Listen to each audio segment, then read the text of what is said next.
Hi, this week's episode is in English, so if you wanna see the full episode in Finnish, please head to YouTube and search for the Vasta Maanantaina podcast.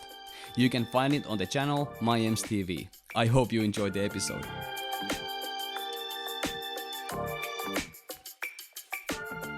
My name is Tero Mutikainen, and I work as a coach and a CEO of a personal training company called Vanhemmankin. Our team has already moved with thousands of people, from athletes to the more common folk. After years of experience, we believe that if we simplify the problems and speak about them with those who have already made the difference, then more people will be ready to change their lives immediately and not wait until Monday.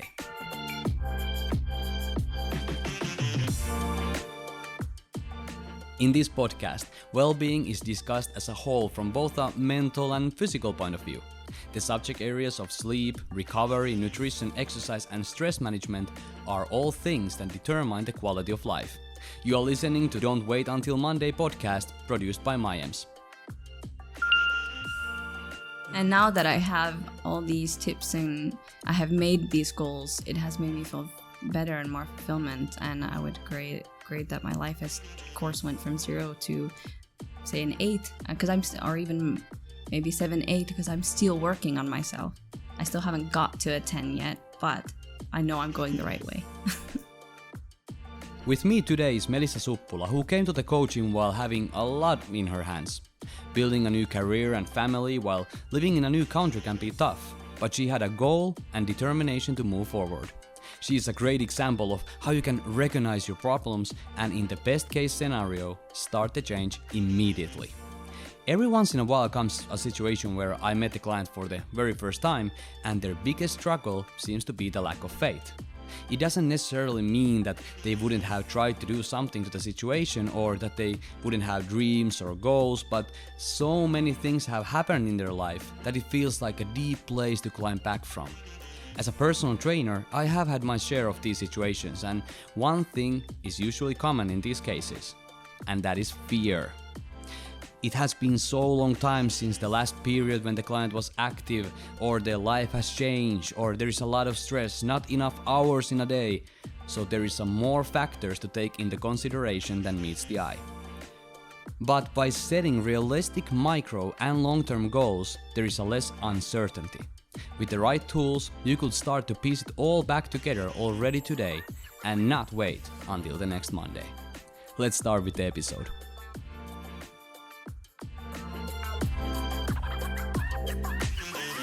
First of all, I really appreciate that you take the time to actually meet me in front of the cameras and everything. I know this is really new to you and also really new to me. I was a bit surprised when you came to ask me. I was like, really? Me? Okay. Yeah, I really have enjoyed the conversations we had, like before you ever saw me the first time, already when we were on the phone discussing about the goals and what you need and what you want. I already appreciated those conversations. You really gave me a lot, and that is a lot easier as a PT actually move forward if you know something about your client. And we went to the video conversations and everything before we even started, so that was really nice. But that's not what we are having the conversation today. We are actually having conversation of your approach to fitness industry, to nutrition, to workouts, because that's different from each person. So it's not always about just like trying to lose the maximum amount of weight in smallest amount of time, but there is always a backstory, there is always something you need to do, there is always unique goals. So let's start from the point A. So how you came here? You're in Finland and that's new in your life. So what happened? So I'm originally from California.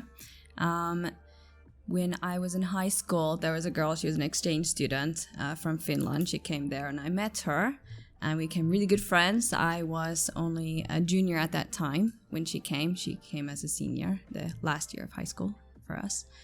And a year later, as a graduating gift for me, my parents bought me 2 flight tickets to come visit her. Surprise to me. I had never heard of Finland, didn't even really know about Finland at all.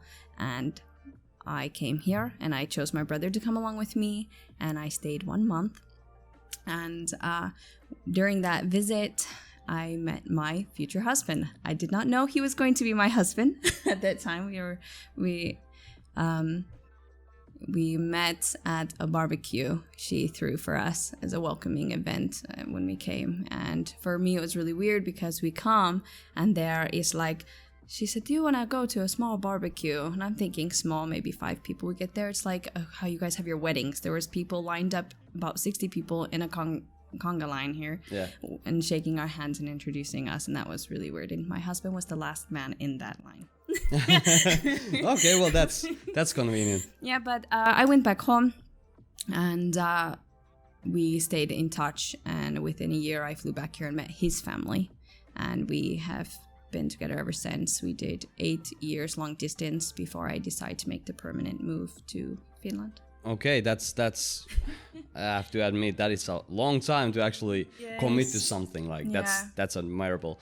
Have to ask, is the barbecue party different in Finland or in the States? Like, what are the differences in the barbecue party itself?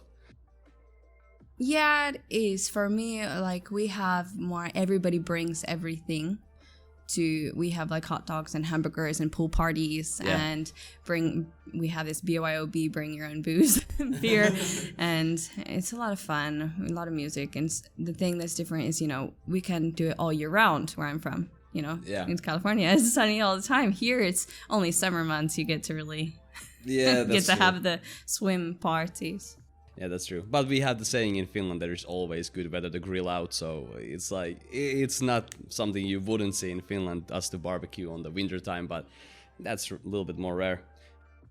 Okay, so then you actually moved to Finland and yeah, so I was pretty active. I loved being outdoors in Finland. The air was so fresh. I came from a very smoggy city. I lived about an hour north of Los Angeles, so it was the smog sit in my city from LA, so we didn't want to go out much. It was always 40 plus degrees and hot. But here, I loved being in the forest and nature. I took it all in. I felt like I had hit the jackpot coming to Finland. I really did. Some people think, like, you moved to Finland, why?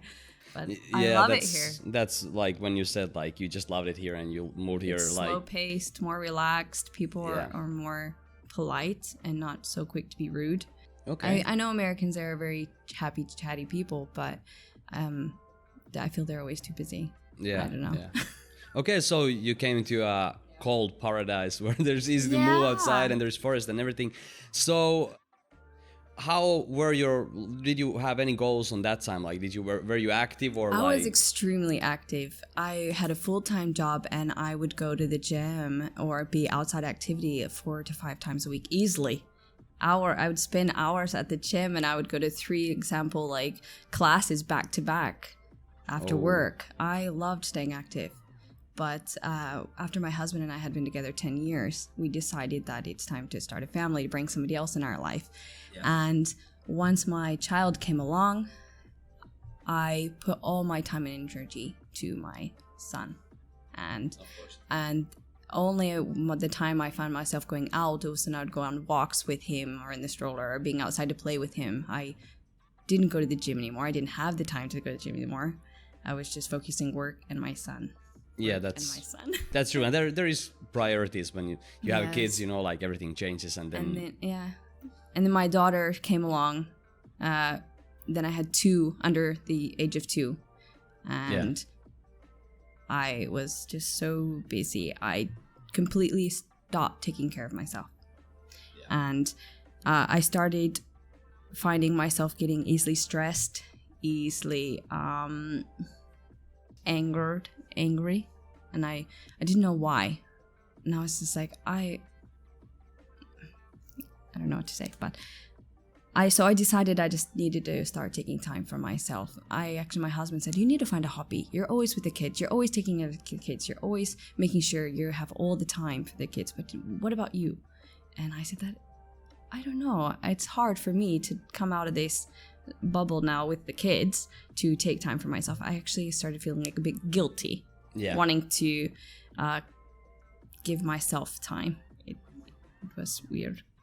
But I had a colleague who she actually attends this gym, and she encouraged me to come. And she said, I know you're always working. I work with kids and I have my own kids. She's like, you should go.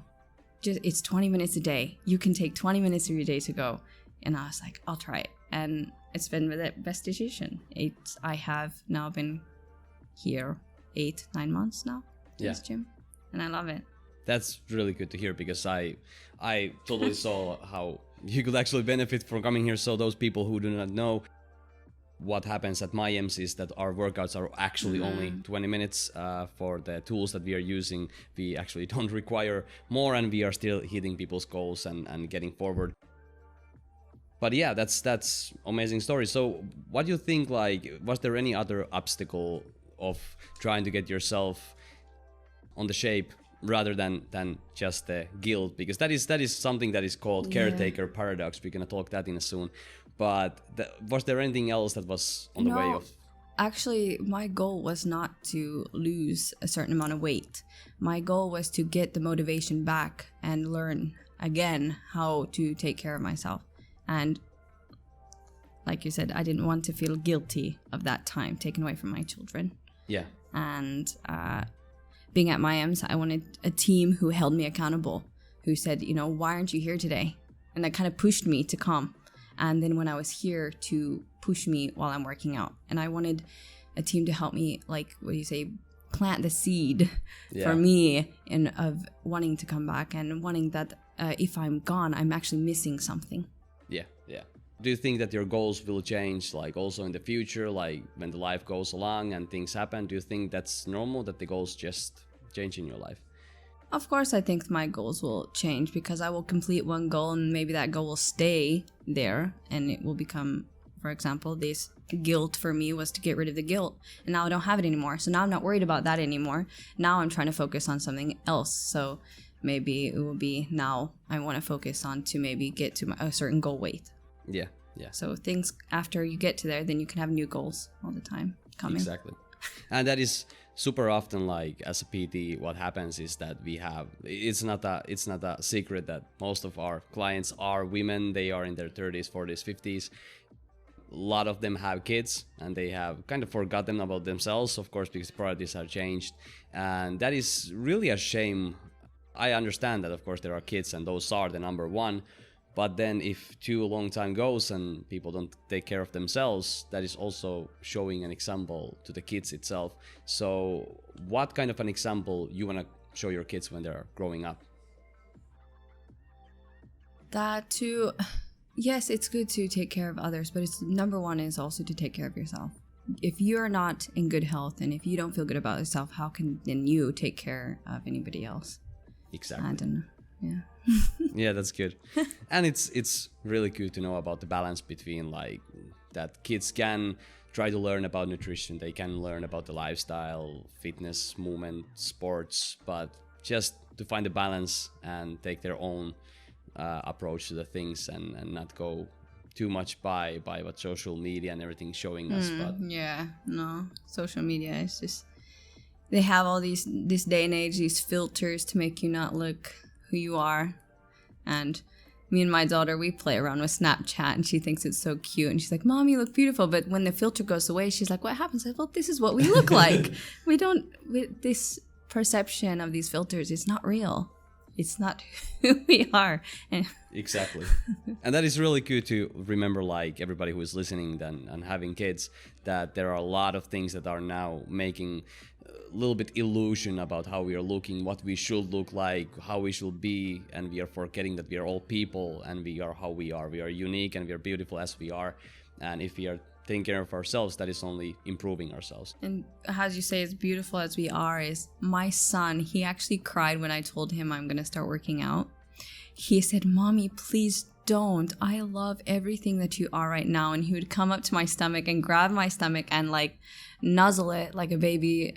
And he'd be like, I love your tummy. Just leave it the way it is. Don't make it go away. And I'm like, well, I'm glad that you love me the way I am. But Mommy isn't 100% happy about herself. So I'm going to the gym to make me feel a bit better, more confidence in myself. And I said to my son that it does make me happy that you tell me these things, but I also need to feel good about myself.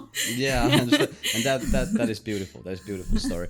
And has he taken it better now when he has seen? No, it's still like that. Every time I go to the gym, he's like, please don't go. I don't want you to get any smaller. That's cool, and that is also a good lesson for the kid. Yeah. That you might want to change something in your life, and the change is not always bad. It can also be positive, and when you feel better, eventually, I believe him also will notice that and understand why people are trying to get themselves better persons and better people. But I have talked with him about it, like sat and talked with him that I need to do this for me. Okay, let's have a quick break, and after the break we can start to discuss a little bit about the actual caretaker paradox, how people might take more care about their kids than themselves, what problems that can cause, what is your own vision about that, how you think like that could be maybe overcome because you have done something about it and really amazing job. So I want to hear a little bit about your opinion because that is why we are here today. So let's take a short break and then let's come back to this topic. Thank you. Thanks.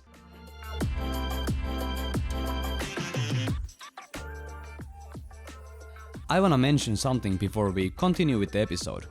Sometimes it is easy to get lost in your life, and a lot can happen by a surprise. Usually exercise, nutrition and sleep are the first things people start to save their time from, but this can be really harmful, especially if you get too used to that feeling. How many of you have been experiencing the situation where you have had so long break from the gym or from example jogging that at some point it feels impossible to start again? There is always a reason why not to do it. And I get it, priorities can change. But without you taking care of yourself, it is a lot harder to help others. And the way you feel always has an impact on how you act. You might not even notice, but you always affect your surroundings. After the break, we will talk more about how you can start fixing the situation, and that way you too can start to have a positive impact on yourself, on your kids, on your family, and your friends. We will be right back.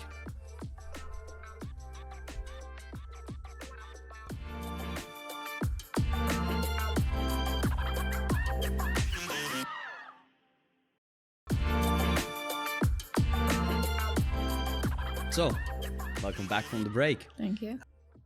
Before we start with the caretaker paradox, let's go a little bit through about the background, like also from your side. So, what were the biggest obstacles, just to go them through once again, in achieving what you wanted to have in that part of your life? What were the biggest obstacles for you? For me, when I came to my IMS back in September 2021, I struggled with stress eating. I had so busy life dealing with work. I worked with kids, and then I come home. I have my own 2 kids to take care of and family life, that I really never had the time just to sit and have a proper snack. Then I had a lot of stress, and I would pick, my stress food was carbs, bread, and I'd always come and eat that. And I could easily eat a loaf of bread a day. It was so bad. I was stress eating so badly. And and there was other stress that was happening in my life when I came to IMS, that stress, things was out of my hands, things I couldn't control. I have family abroad, and there was things happening in my family's life abroad that was making me so stressed that I was eating too much, and I didn't know how to put that energy elsewhere. Yeah. And that's the worst kind of stress, like that you think that you cannot affect the outcome, that like whatever you will do. And the other one for me was not to stop feeling guilty. And like I mentioned earlier, I struggled feeling guilty all the time, taking the time away from my children and giving it for myself. Yeah. And I achieved these goals by having the support of my husband and the trainers at my IMS to help me and to encourage me to keep coming to the gym, or my husband to help me make sure I make the right choice. One point, you and I had a meeting about what would be good nutrition and better foods for me to eat rather than stress eating carbs or sweets. And you gave me actually sweet options, but healthy options. So you encouraged me to eat more fruits such as strawberries and cherries, and I loved popcorn. I love eating popcorn. You suggested to eat popcorn because I like carbs, and popcorn is kind of like if I was eating pasta or bread somehow for me. Yeah, it tastes kind of the same when it's salty and everything, and Yes. it's like, yeah, and there is a lot of tons of fiber. So yeah, those people who don't know, like if you're eating strawberries, those are kind of a sweet side, but like 1 spoonful of Nutella is like 600 grams of strawberries. And then again, popcorn, if you do it yourself, it's not gonna be like those like already packs that you can buy from store that actually can be healthy, because there is a lot of like fiber, good fiber. And if you have low blood pressure or something, the salt can actually increase that a little. So there is a lot of good options that you can eat. You don't have to always like just cut everything. You can just change it and make it more like to be healthy options. Yeah, so after our meeting, you gave me this list of foods, and I immediately went to the store. Or I sent the list to my husband and made him go buy everything. Yeah. And I took all the stress foods, what I eat, a lot of those fresh baked breads from the bakery, and I just threw them away. All the chips are little things, I just threw them away, and I refilled my fridge with vegetables and fruits and cherry juice. I went on a hunt to find that cherry juice. It took me 3 shops to find it. I found it. Perfect. And because I made these changes, got rid of those stress foods for me, and so when I wanted to stress eat and I saw the fresh foods, that's what I picked instead. And it has worked for me. It got rid of my temptation of wanting to eat the carbs, because if I didn't see it, it wasn't there, I couldn't eat it, and then I chose a different option. Yeah, exactly. And that is like when people are struggling of getting out of chocolate, and then they go and buy that from the store. That's actually harder, because then you have that on your cabin. So if you just throw everything out or give them as a gift, like to somebody else, then you don't have at home anything that you can eat that it will be bad for you. So it's easier.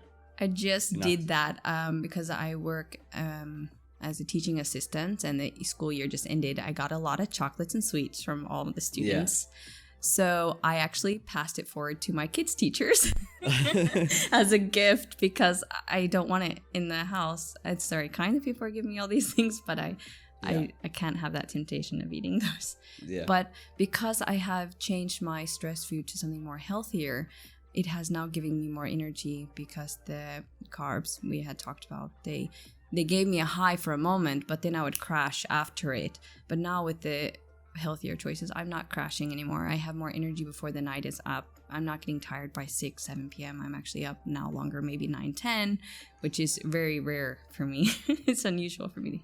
Yeah, that's cool, because that's like people are, of course, like maybe demonizing too much carbs, but that's not the problem itself. The problem is the amount of carbs. Like if it's too fast, too easy, like chocolate, there's a lot more carbs in 100 grams than, for example, if you're eating strawberries. So it spikes too much of your blood sugar, and then it crashes down, and that's why it's like you said, it's 5 minutes of sugar high, and then it drops and everything crashes down.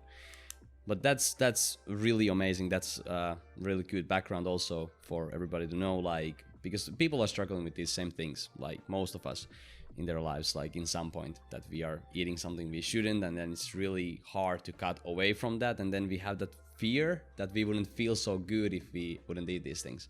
Yeah, and I noticed that when I was stress eating or eating sweets all the time, now my kids do. And I wanted it not. Now I see my kids are doing the same thing. I said, "Oh no, what have I taught them? I've taught them all the wrong things you shouldn't be doing." Yeah, like we discussed about the example for your kids, and you're like in an aquarium that they see you all the time, like you will be a goldfish, and they just. And I didn't realize that they had seen it until my daughter is constantly always trying to hunt for the sweets now. Yeah. But I have them away, and she's still trying to search for them. She'll climb up on the counters and try hunting them. But it's not too late still. No, it's just the next thing to actually try to calm down and teach the kids for the next good things about strawberries and popcorn. Yeah, exactly. Okay, let's go to the Caretaker Paradox.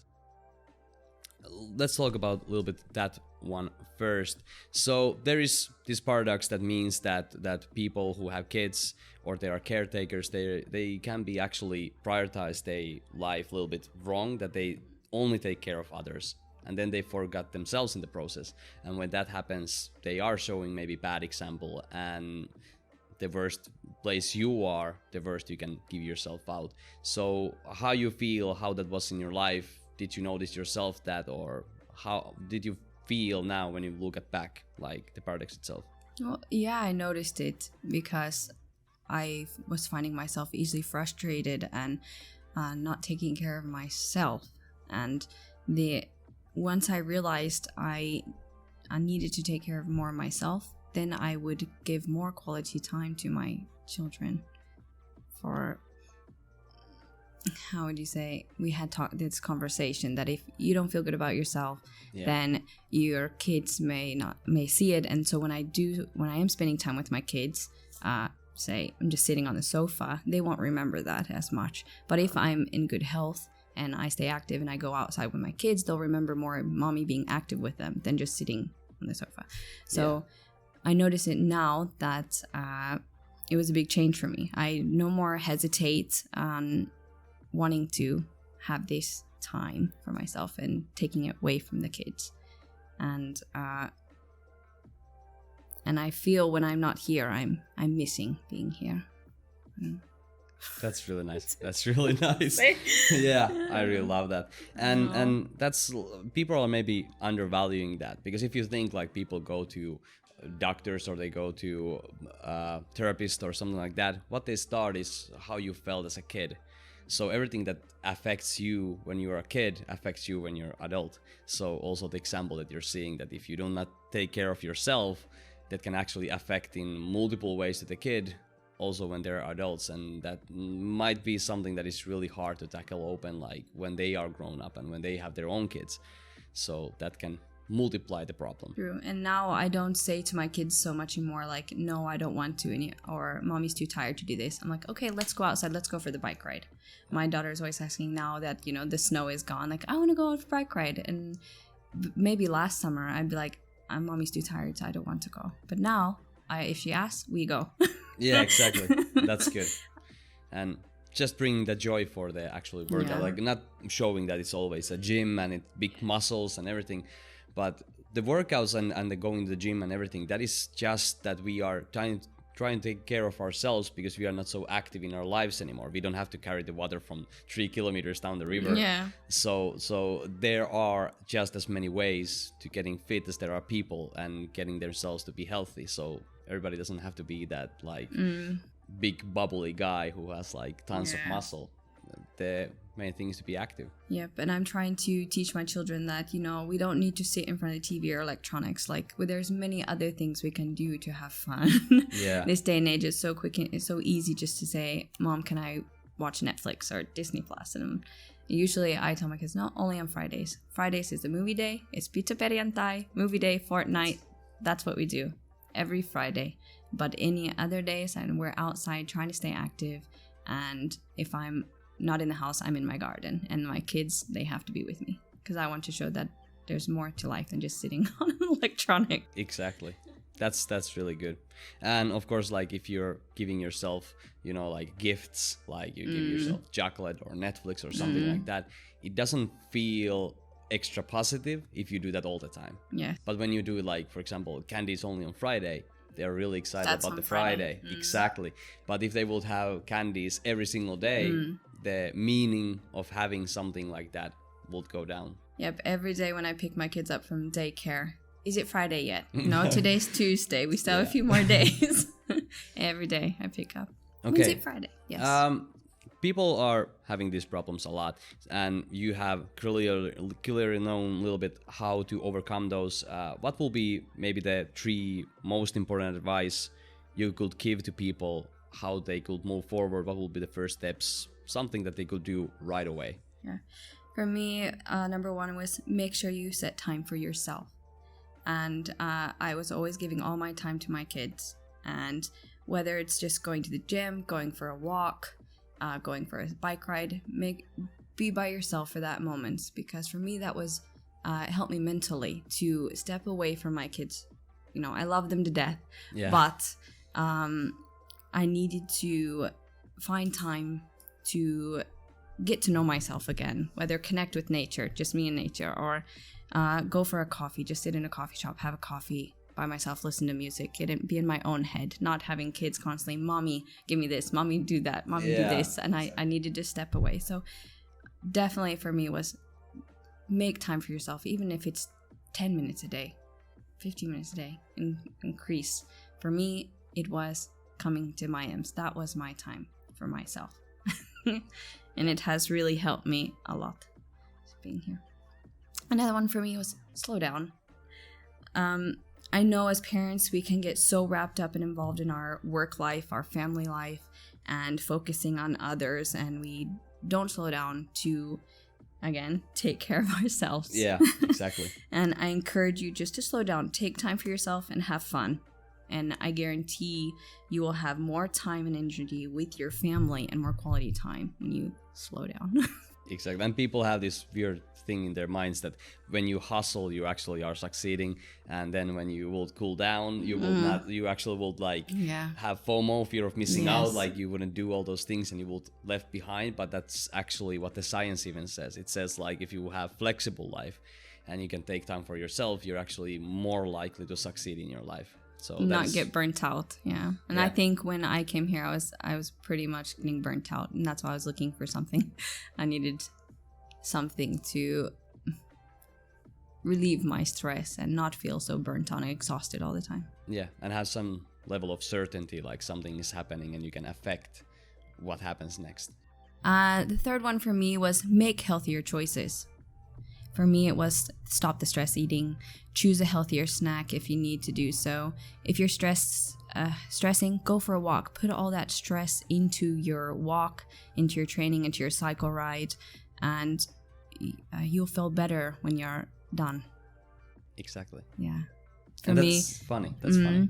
If I had a stressful day at work, I mean, I've had some difficult days. You know, I work with kids, and sometimes the parents are not the easiest to deal with. Yeah. And when you're taking care of their pride and joys, and you can't, there's things you want to say, but you can't. And so when I came here, I had gym days. I would just work that stress out, what I wish I could have said or what I wish I could have done. But it really helped me. And also, when I left, I felt relief once I worked out and really put all my stress and energy into that workout. And isn't that like a funny, like a lot of people are feeling that, I don't have the energy to go for a walk. I know that I should do this, but I don't have energy for doing this. And when you actually start, you feel better about yourself, and it can actually lower your stress levels, not increase them, even though it's a stressful situation to start.